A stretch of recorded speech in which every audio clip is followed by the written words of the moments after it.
السرايا المراقبة مستهدفة سبابة.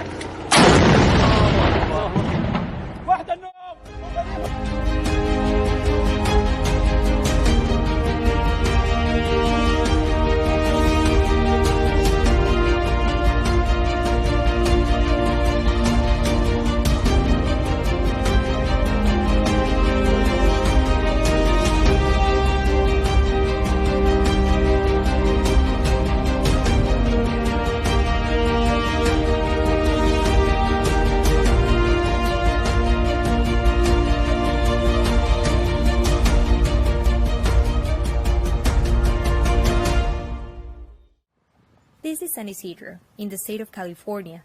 On the other side of this port of entry between Mexico and the U.S. is called El Chaparral, a neighborhood in Tijuana. This place has become home to more than 300 migrant men, women, and children from different parts of Central America and Haiti. They are living without access to clean water and survive on food provided by non-profits and charities. Their hope is to get to the United States, and many have a message for President Joe Biden. I will ask him to help us get to the United States because I want to go to school. Luis is 11 years old and originally from Honduras. He hasn't been in school for the past year due part to the pandemic and because he and his mother are waiting at the border. They're asking the Biden administration to open the border or give migrant families a chance to apply for asylum or refugee.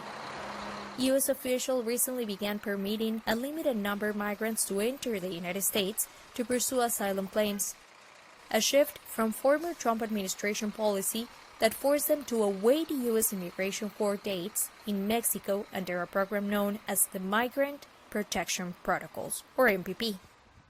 But the Biden administration is moving slowly. For instance, it has not rescinded other Trump-era orders that allowed the forced expulsion of some people who entered the U.S. illegally or bypassed health checkpoints. At different border entry points, you can see buses picking up migrants in Mexico and taking them to the U.S. Another family, Maria Luisa, and her children don't have a pending case through MPP, but she still hopes for a chance to make her case for asylum. What the president is saying that only people with MPP will enter, but we are waiting for the chance to see if they let us in like them. The White House and Department of Homeland Security are urging migrants waiting in Mexico to check whether or not they have a pending MPP case. Immigration lawyers say most families have no access to that information and are stuck at the border. Están en situaciones donde no hay ningún otro lugar donde puedan estar. They are in situations where they don't have any other place to go. They flee their country because their lives were in danger. For them, the only option is to keep waiting at the border with the possibility of finding a safe place for their families. The majority of the people I talk to say they would not have left their country if their lives or their kids' lives weren't in danger. Non-profit organizations like Doctors Without Borders monitor migrant health at the improvised camps and decry a lack of health safety measures. Local Mexican authorities worry about the spread of COVID-19. There are people who are not in the MPP program, but it's very important that they be seen by a doctor and get access to health care and basic needs like a place to stay and food. Local authorities say they see more and more migrants arriving here, encouraged by information that some asylum seekers have been allowed to enter the United States.